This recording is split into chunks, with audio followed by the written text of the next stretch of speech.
नमस्कार, बहुत बहुत स्वागत है आप सभी का। सुबह 9 बजे की तमाम अहम खबरों के साथ मैं हूं प्रीति। आइए एक नजर डालते हैं हेडलाइंस पर। 8 राज्यों की 10 विधानसभा सीटों पर मतगणना आज दोपहर तक आएंगे नतीजे। श्रीनगर लोकसभा सीट के 38 पोलिंग बूथों पर दोबारा वोटिंग जारी।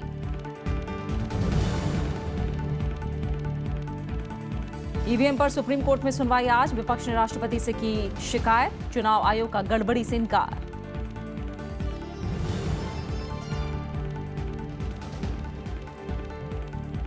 वर्चुअल करेंसी की जांच के लिए समिति का गठन। गृह मंत्रालय और आरबीआई समेत कई विभागों के अधिकारी शामिल। 3 महीने में मांगी रिपोर्ट।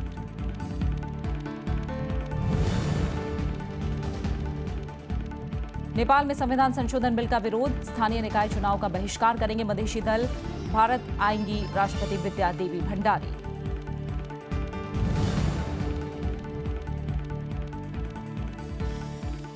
सीरिया को लेकर रूस और अमेरिका में गहराया मतभेद। संयुक्त राष्ट्र के प्रस्ताव पर रूस का वीटो। बशर अल असद के बचाव में उतरे पुतिन।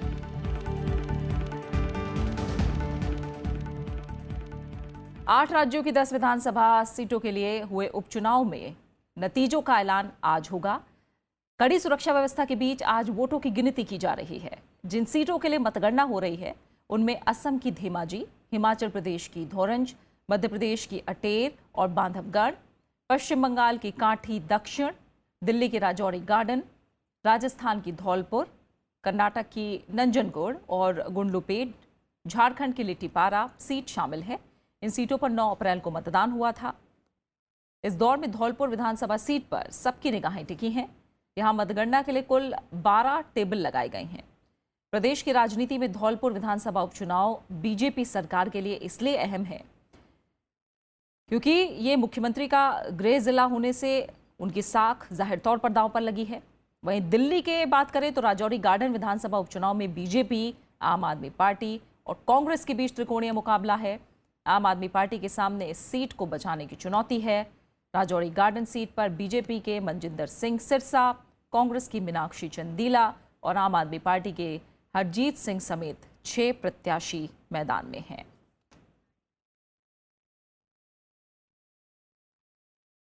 और सीधा हम रुक करेंगे, हमारे संवाददाता अनु दीवान दिल्ली से हमारे साथ जुड़ी हुई हैं, उनसे हम बातचीत करेंगे। अनु, आज राजौरी गार्डन का नतीजे का ऐलान होना है और जाहिर तौर पर ये एक तरह से सिर्फ आम आदमी पार्टी के लिए इस साख का सवाल नहीं है, बल्कि कांग्रेस भी चाहेगी उसका खाता खुले और बीजेपी भी जीत हासिल करना चाहेगी। बिल्कुल प्रीति, ये जो बाई इलेक्शन है ये एक तरह से देखा जाए तो काफ़ी अहम माने जा चुके हैं, क्योंकि कुछ ही दिन बाद करीब 9 दिन बाद जो है एमसीडी के लिए वोट डाले जाने हैं नगर निगम के लिए। तो इस सीट पे जो भी जीतता है, जो भी रिजल्ट्स आते हैं, उसका सीधा असर जो है नगर निगम चुनाव के ऊपर जरूर पड़ेगा। जहां आम आदमी पार्टी के लिए ये एक चुनौती है अपनी सीट को वापस पाने के लिए, क्योंकि जब जरनैल सिंह यहाँ पे इस सीट को छोड़ के पंजाब चुनावों के लिए चले गए थे तो आम आदमी पार्टी के लिए एक चुनौती खड़ी हो गई कि अपने ही लोगों से वापस उस वोट को वापस लेना। तो वहीं कांग्रेस के लिए भी जरूरी है कि अगर वो सीट ये जीतती है तो दिल्ली विधानसभा में उसका खाता खुल जाएगा, और बीजेपी के लिए वैसे ही अहम हो जाती है कि वो 3 से 4 हो जाएंगे। लेकिन अभी नतीजे जो आ रहे हैं उसके बिना पर ही ये तय होगा कि आखिर ये सीट किसकी होती है और एमसीडी नगर निगम की चुनाव है उस पर कितना असर इसका पड़ेगा। बिल्कुल अनु, आपसे जानना चाहेंगे क्या कुछ अभी तक रुझान पता लग पा रहा है, क्योंकि 8 बजे से जो है वो शुरू हो गई है मतगणना। क्या अभी तक कुछ रुझान आपको पता लग पा रहा है, कोई अपडेट मिल रहा है इसे लेकर? प्रीति, अभी तक जो अपडेट आया है उसमें ये आया है कि अभी तक मनजिंदर सिंह सिरसा जो है बीजेपी से वो आगे चल रहे हैं। दूसरे नंबर पे मीनाक्षी चंदीला है। तो आम आदमी पार्टी अब तक 1000 वोट, करीब 770 वोट ही ले पाई है। अच्छा। तो ये अभी तक ये रुझान आ रहे हैं, लेकिन अभी काफ़ी राउंड्स की काउंटिंग जो है वो बाकी है। उम्मीद की जा रही है कि करीब 11 बजे पूरा का पूरा रिजल्ट क्लियर हो जाएगा और डिक्लेयर हो जाएगा कि राजौरी गार्डन सीट आखिर किसकी है। बिल्कुल 11 बजे तक, जिस तरह से अनुदीवान हमें अपडेट दे रही है, 11 बजे तक राजौरी गार्डन दिल्ली में जो उपचुनाव हुआ है उसे लेकर काफ़ी कुछ तस्वीर साफ हो जाएगी। जिस तरह से आप भी बता रही हैं अनु की नगर निगम चुनाव से पहले इस नतीजे का सबको इंतजार है और एक तरह से देखा जाए तो इसे सेमीफाइनल माना जा रहा है। ज़मीन पर जो लोग हैं क्या वो भी ऐसा ही समझ रहे हैं?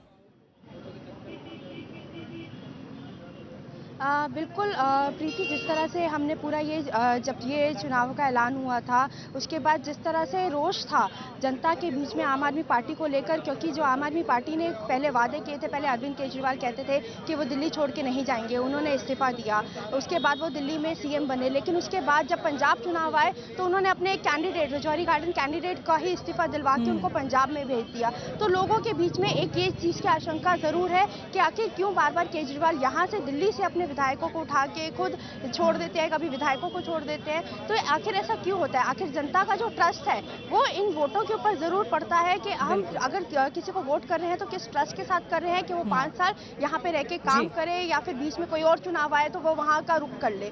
तो ये सब बातें जो है आम आदमी पार्टी के लिए चैलेंज है, चुनौती है कि अब जब नगर बिल्कुल निगम सभी के लिए चैलेंज है और जाहिर जाहिर तौर पर राजौरी गार्डन के नतीजे जैसा आप बता रहे 11 बजे तक साफ हो सकते हैं और एक बड़ा टेस्ट इसे माना जा रहा है नगर निगम चुनाव से पहले सभी प्रमुख पार्टियों के लिए दिल्ली में। बहुत बहुत शुक्रिया अनु, आपका हमारे साथ जुड़ने के लिए और इस तमाम जानकारी को फिलहाल हम तक पहुंचाने के लिए।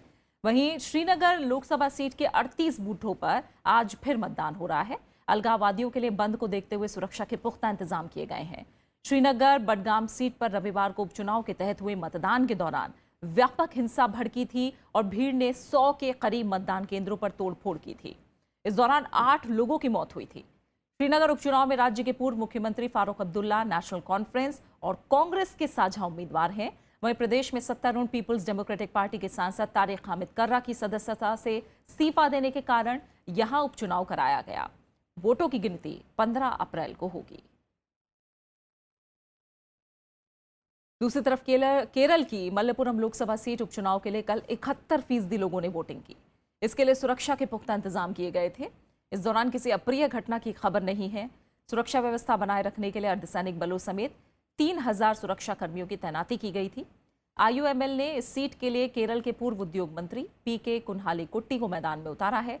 वहीं सीपीएन ने स्थानीय निकाय के सदस्य और युवा नेता एमबी फैजल को, जबकि बीजेपी ने श्री प्रकाश को मैदान में उतारा है। नतीजों का ऐलान 17 अप्रैल को होगा। मल्लपुरम सीट पूर्व केंद्रीय मंत्री और आईयूएमएल नेता ई अहमद के निधन के बाद खाली हुई थी। वहीं सिक्किम की अपर बुर्तुक सीट पर कल 69% से ज्यादा वोटिंग हुई। इस सीट पर बीजेपी ने सुरेश खनल को मैदान में उतारा। वहीं सत्तारूढ़ दल सिक्किम डेमोक्रेटिक पार्टी ने दिल्ली राम छेत्री पर जीत हासिल करने की जिम्मेदारी डाली है। वोटों की गिनती 15 अप्रैल को होगी। सिक्किम क्रांतिकारी मोर्चा के पूर्व विधायक पीएस गोयल को अदालत ने गाय वितरण घोटाले में दोषी मान लिया था, जिसके बाद गोयल को अपर बुर्तुक के विधायक पद से इस्तीफा देना पड़ा। इस वजह से इस विधानसभा सीट पर उपचुनाव कराए गए। आज सुप्रीम कोर्ट में ईवीएम को लेकर सुनवाई होनी है। मशीनों में छेड़छाड़ के आरोपों को लेकर बीएसपी ने अदालत में याचिका दायर की थी।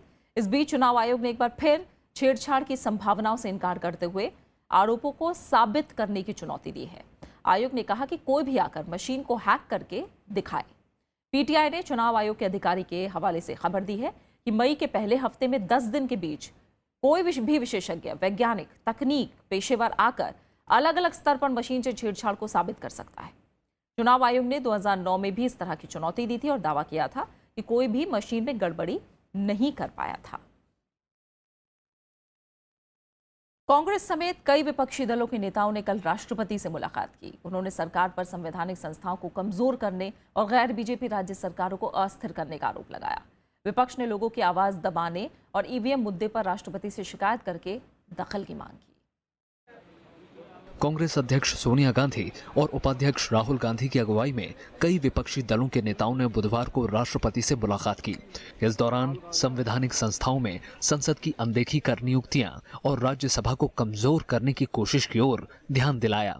जो एक लोकतंत्र का सबसे बड़ा मंदिर है, उसको भी राज्यसभा को कमजोर करने का निरंतर प्रयास किया जा रहा है पिछले 3 साल से। फाइनेंस बिल के नाम से, मनी बिल के नाम से साधारण बिलों को भी मनी बिल करार दिया गया है ताकि राज्यसभा की उसमें कोई से न हो। विपक्षी पार्टियों ने केंद्र पर गैर बीजेपी शासित राज्यों की सरकारों को कमजोर करने का आरोप लगाया और जांच एजेंसियों पर राजनीतिक बदले की इस्तेमाल की शिकायत की। साथ ही ईवीएम छेड़छाड़ मामले पर राष्ट्रपति से चिंता जताई। और हमारे चीफ मिनिस्टर या भूतपूर्व चीफ मिनिस्टर अगर कहीं चाय भी पी होगी तो उसमें भी ईडी की इंक्वायरी होती है, सीबीआई की इंक्वायरी होती है। ईवीएम मशीन्स के बारे में हमने ध्यान राष्ट्रपति जी का दिलाया और उनको बताया कि अभी all party delegation election commission को मिला है।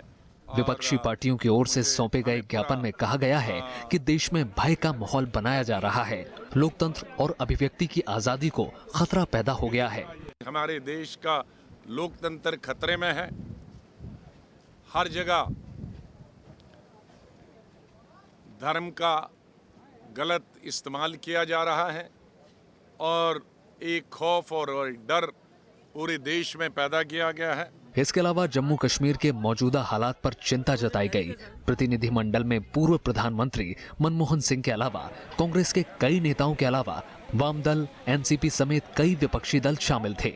रविंद्र सिंह चौरान, राज्यसभा टीवी।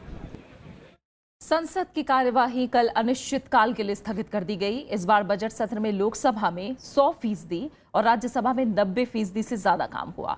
दोनों सदनों में जीएसटी समेत 18 विधेयकों को मंजूरी दी गई। इसमें शत्रु संपत्ति और मातृत्व लाभ संशोधन जैसे कई अहम विधेयक हैं। वहीं राज्यसभा ने पिछड़ा वर्ग आयोग संविधान संशोधन विधेयक को सेलेक्ट कमेटी को भेज दिया है।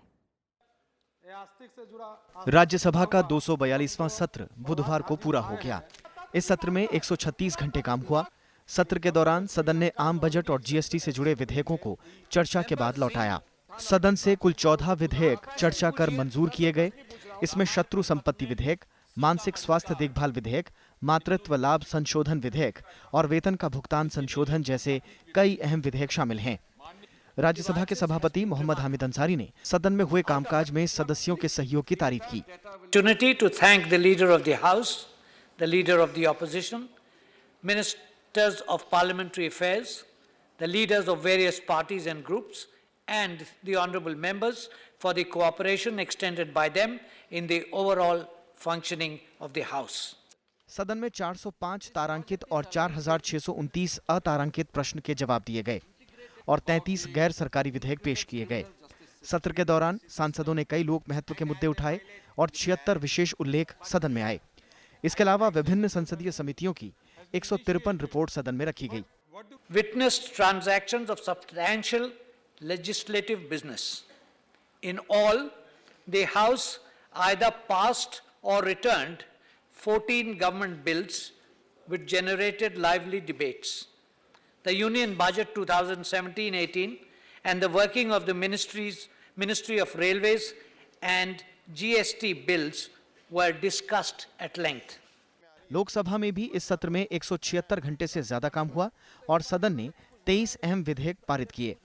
जीएसटी के अलावा मोटर वाहन संशोधन विधेयक, एचआईवी और एड्स निवारण एवं नियंत्रण विधेयक के अलावा राष्ट्रीय पिछड़ा वर्ग आयोग को संवैधानिक दर्जा देने से जुड़ा 123वां संविधान संशोधन विधेयक शामिल हैं।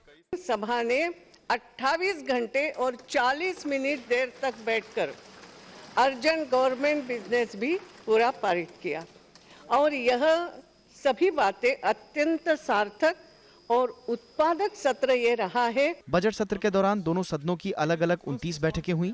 चुनाव सुधार और आधार के क्रियान्वयन के मसले पर संसद में सार्थक चर्चा हुई।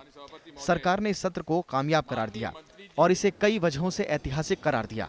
Considered and approved budget from 1st April, which is historic.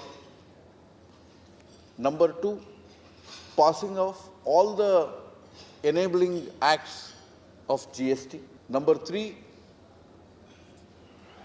presenting an integrated budget of both general and railway. संसद का बजट सत्र इस बार एक महीने पहले 31 जनवरी को राष्ट्रपति के अभिभाषण के साथ शुरू हुआ था। सत्र का पहला हिस्सा 9 फरवरी तक चला। इसके बाद दूसरा हिस्सा 9 मार्च को शुरू होकर 12 अप्रैल तक चला। प्रीति मिश्रा के साथ प्रणव गोस्वामी, राज्यसभा टीवी। संसद ने पश्चिम बंगाल की मुख्यमंत्री ममता बनर्जी के खिलाफ बीजेपी युवा मोर्चा के नेता योगेश वार्ष्णेय के बयान की निंदा की है। विपक्ष ने बीजेपी नेता के खिलाफ कार्रवाई की मांग की। केंद्र ने कहा कि राज्य सरकार इस नेता के खिलाफ कार्रवाई कर सकती है। राज्यसभा ने बुधवार को बीजेपी युवा मोर्चा के नेता योगेश वार्ष्णेय के बयान की कड़े शब्दों में निंदा की। शून्यकाल के दौरान टीएमसी ने ये मुद्दा उठाया और बीजेपी नेता के खिलाफ कार्रवाई की मांग की।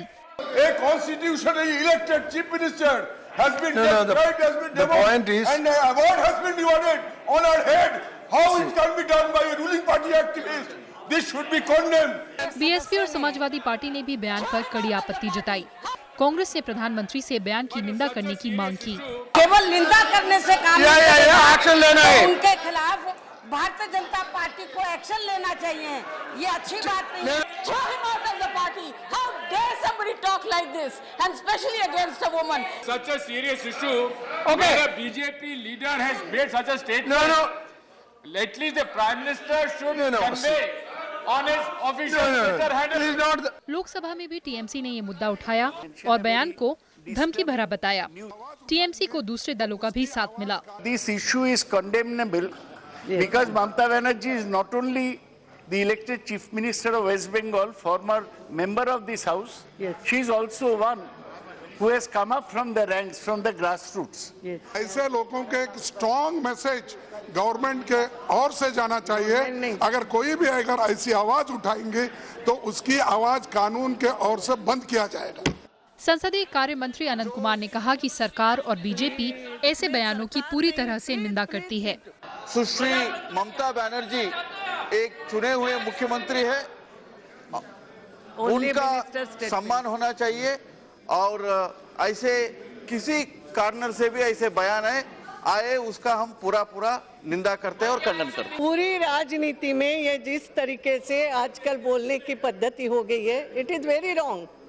और मेरा आप सबसे निवेदन है, हम सभी कहीं ना कहीं संयम रखें, हम जनप्रतिनिधि है। भारतीय जनता पार्टी युवा मोर्चा के सदस्य वार्ष्णेय ने मंगलवार को ये बयान दिया था। पार्टी कार्यकर्ताओं की पुलिस से झड़प के बाद उन्होंने विवादित टिप्पणी की थी। रविंद्र सिंह शौरान के साथ कृति मिश्रा, राज्यसभा टीवी। वहीं सरकार ने विपक्ष के आरोपों को खारिज किया है। Made all sorts of absurd, baseless allegations against the government. I want to put the record straight. Rejected and dejected, devoid of any issues. They are trying to invent issues and they are continuing their disinformation. There is nothing worth in reacting or responding to the so-called allegations they have made. प्रधानमंत्री नरेंद्र मोदी ने कल अन्य पिछड़ा वर्ग के BJP सांसदों से मुलाकात की। उन्होंने पिछड़े वर्गों के लिए जा रहे सरकार के निर्णयों पर चर्चा की। प्रधानमंत्री ने पिछड़ा वर्ग आयोग को संवैधानिक दर्जा देने वाले बिल के राज्यसभा में पारित नहीं होने पर सवाल उठाए। उन्होंने इसके लिए विपक्षी दलों को जिम्मेदार ठहराया। राज्यसभा ने कल इस विधेयक को सिलेक्ट कमेटी को भेजा है। बीजेपी नेता भूपेंद्र यादव के मुताबिक प्रधानमंत्री ने कहा कि विधेयक से पिछड़ा वर्ग के सशक्तिकरण में मजबूती मिलती है। सरकार ने वर्चुअल करेंसी की मौजूदा रूपरेखा पर गौर करने के लिए आर्थिक मामलों के विशेष सचिव की अध्यक्षता में एक अंतर अनुशासन समिति का गठन किया है। इसमें आर्थिक मामलों के विभाग, वित्तीय सेवा विभाग, राजस्व विभाग, गृह मंत्रालय, इलेक्ट्रॉनिक्स और सूचना प्रौद्योगिकी मंत्रालय, भारतीय रिजर्व बैंक, नीति आयोग और भारतीय स्टेट बैंक का प्रतिनिधित्व है। ये समिति देश विदेश में वर्चुअल मुद्राओं की मौजूदा स्थिति का जायजा लेगी और मौजूदा वैश्विक नियामकीय कानूनी संरचनाओं पर गौर करेगी। साथ ही वर्चुअल मुद्राओं से निपटने के उपायों को भी सुझाएगी, जिनमें उपभोक्ता संरक्षण, मनी लॉन्ड्रिंग से संबंधित मुद्दे शामिल हैं। समिति वर्चुअल मुद्राओं से जुड़े ऐसे सभी मामलों पर गौर करेगी जो प्रासंगिक हो सकते हैं। मंत्रालय ने समिति से 3 महीने के भीतर अपनी रिपोर्ट पेश करने को कहा है। आरबीआई ने हाल ही में बिटकॉइन समेत दूसरे वर्चुअल करेंसी के इस्तेमाल को लेकर चेतावनी जारी की थी। मथुरा के जवाहर बाग में हुई हिंसा के मामले में ये सीबीआई को सौंपे जाने के बाद जांच के लिए बने न्यायिक आयोग को भंग कर दिया गया है। बुधवार को राज्यपाल राम नाईक ने आयोग को बंद करने का आदेश दिया। राज्य सरकार की तरफ से सेवानिवृत्त न्यायाधीश मिर्जा इम्तियाज मुर्तजा की अध्यक्षता में जांच आयोग का गठन किया गया था, जिसका कार्यकाल 2 बार बढ़ाया गया। अब आयोग 1 अप्रैल तक की जांच रिपोर्ट राज्य सरकार को सौंपेगा। आपको बता दें कि इलाहाबाद हाईकोर्ट ने 2 मार्च को मामले की सीबीआई जांच के आदेश दिए थे। पिछले साल 2 जून को जवाहर बाग में अवैध अतिक्रमण खाली कराने के दौरान हिंसा हुई थी। इस घटना में 2 पुलिस अधिकारियों समेत 20 से ज्यादा लोगों की मौत हुई थी। सोमालिया की सेना ने 8 भारतीयों को समुद्री लुटेरों की कैद से रिहा करा लिया है। लुटेरों ने पिछले हफ्ते MVL कॉसन नाम के जहाज को हाईजैक कर लिया था और चालक दल के 10 सदस्यों का अपहरण कर लिया था। इनमें से 2 भारतीय बंधक रविवार को रिहा हो गए थे। स्थानीय सुरक्षा बलों ने समुद्री लुटेरों के ठिकानों को घेरकर ऑपरेशन चलाया। ऑपरेशन के दौरान 4 समुद्री डाकुओं को भी गिरफ्तार किया गया। सैन्य अधिकारियों ने बताया कि भारतीय बंधक भूख से बेहाल और थके हुए थे। विदेश मंत्री सुषमा स्वराज ने भारतीयों की रिहाई पर खुशी जताई और सोमाली अधिकारियों का शुक्रिया अदा किया। पिछले 5 साल में सोमालिया तट पर नाविकों के अपहरण की घटनाओं में कमी आई थी, लेकिन बीते कुछ हफ्तों से समुद्री डाकू फिर सक्रिय हो गए। नेपाल में नए संविधान संशोधन बिल का विरोध शुरू हो गया है। मधेशियों का कहना है कि प्रस्तावित बिल उनकी मांगों को पूरा करने के लिए नाकाफी है। इसके मद्देनजर यूनाइटेड डेमोक्रेटिक मधेशी फ्रंट ने स्थानीय निकाय चुनाव का बहिष्कार करने का फैसला लिया है। ये चुनाव 14 मई को होने हैं। काठमांडू में मधेशी नेताओं की बैठक में यह फैसला लिया गया। नेपाली सरकार ने मंगलवार को संसद में नया संविधान संशोधन बिल पेश किया था। वहीं नेपाल के राष्ट्रपति विद्यादेवी भंडारी 17 अप्रैल से 5 दिन के भारत दौरे पर आएंगी। 2015 में कार्यभार संभालने के बाद राष्ट्रपति विद्यादेवी भंडारी का यह पहला भारत दौरा है। इस दौरान दोनों देशों के रिश्तों को और मजबूत करने पर जोर दिया जाएगा। सीरिया के मुद्दे को लेकर अमेरिका और रूस आमने सामने हैं। सीरिया के खिलाफ प्रस्ताव पर मुहर लगाने के लिए हुई बैठक में भी संयुक्त राष्ट्र सुरक्षा परिषद किसी एक मसौदे तक पहुंचने में विफल रहा है। अमेरिका और पश्चिमी देश केमिकल हमले के बाद मामले की जांच के लिए जांचकर्ताओं से सहयोग के लिए दबाव बनाना चाहते हैं, लेकिन रूस ने सुरक्षा परिषद में वीटो शक्ति का इस्तेमाल करके सीरिया के राष्ट्रपति बशर अल असद के साथ खड़ा है। पिछले 6 साल से चले आ रहे सीरिया के गृह युद्ध के मामले में चीन भी 6 प्रस्तावों पर वीटो लगा चुका है। पश्चिमी देश सीरिया की असद सरकार पर विद्रोही गुट के कब्जे वाले क्षेत्र में केमिकल हमले का आरोप लगा रही है, जिसमें महिलाओं और बच्चों सहित दर्जनों लोगों की जान चली गई।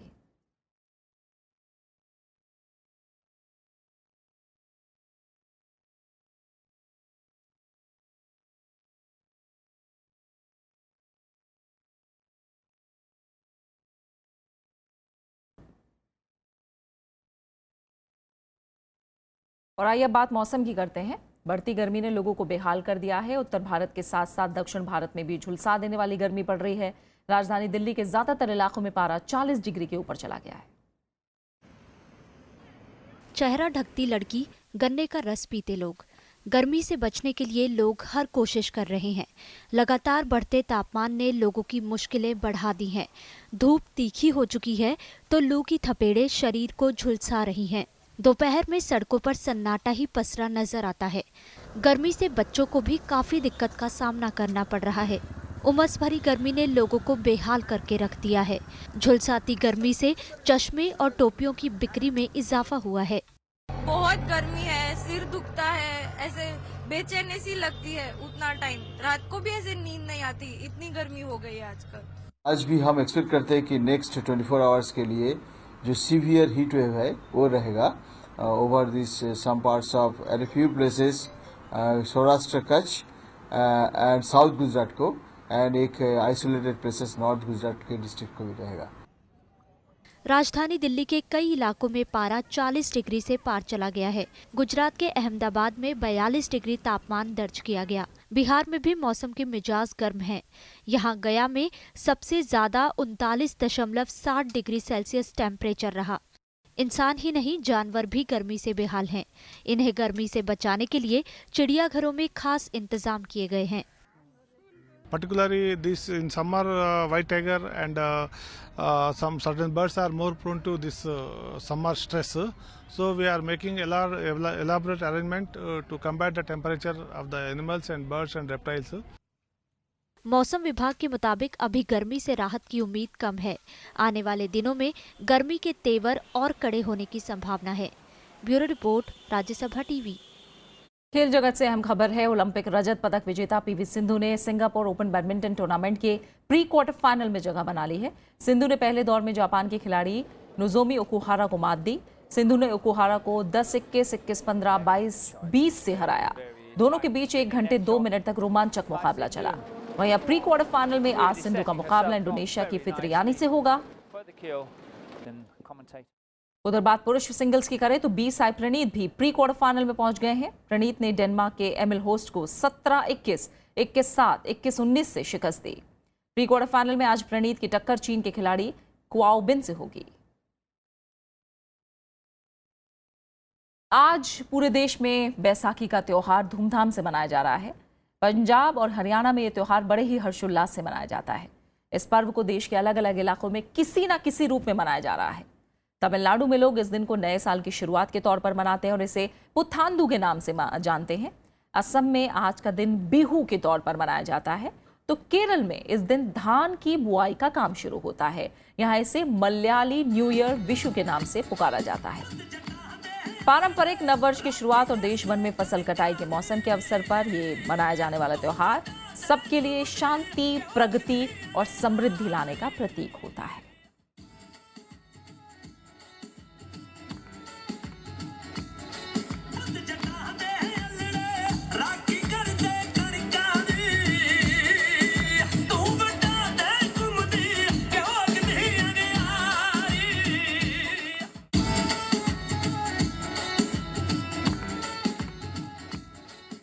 भारतीय स्वाधीनता संग्राम के इतिहास में आज का दिन ब्रिटिश शासन के जुल्मों की सबसे नृशंस घटनाओं में से एक जलियांवाला बाग हत्याकांड की याद दिलाता है।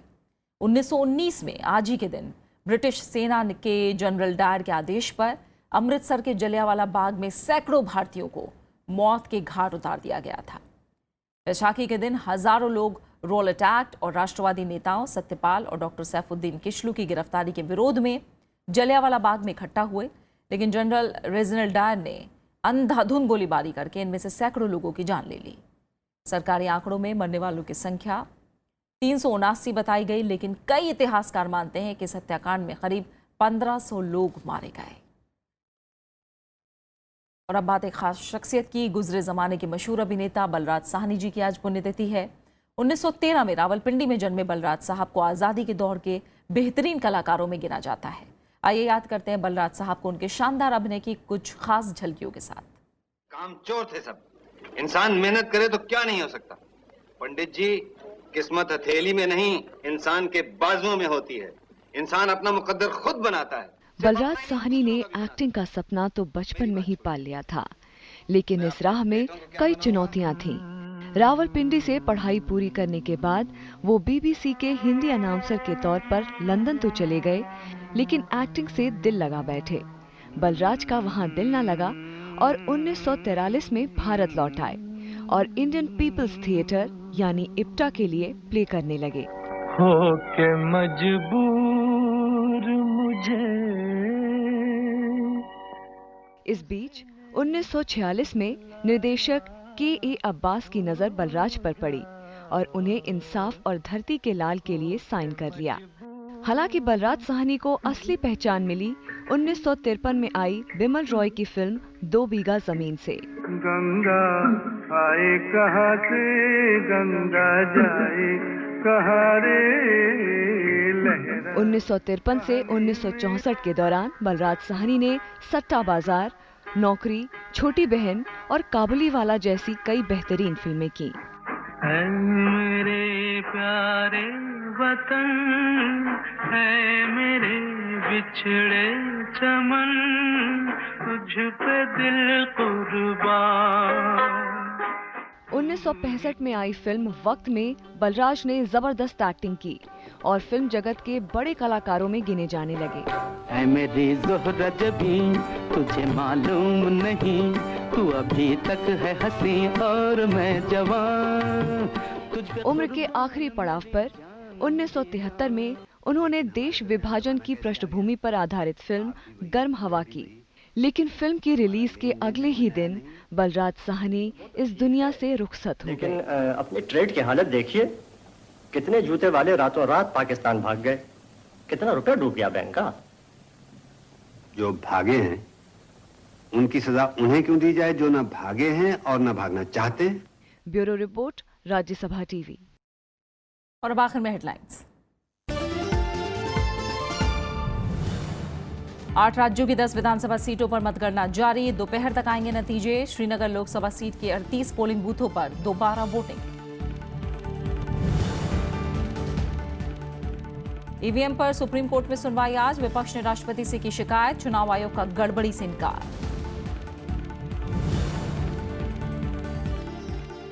वर्चुअल करेंसी की जांच के लिए समिति का गठन। गृह मंत्रालय और आरबीआई समेत कई विभागों के अधिकारी शामिल। 3 महीने में मांगे रिपोर्ट।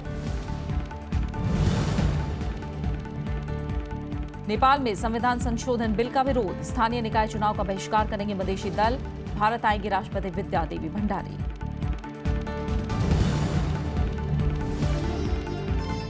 और सीरिया को लेकर रूस और अमेरिका में गहराया मतभेद, संयुक्त राष्ट्र के प्रस्ताव पर रूस का वीटो, बशर अल असद के बचाव में उतरे पुतिन।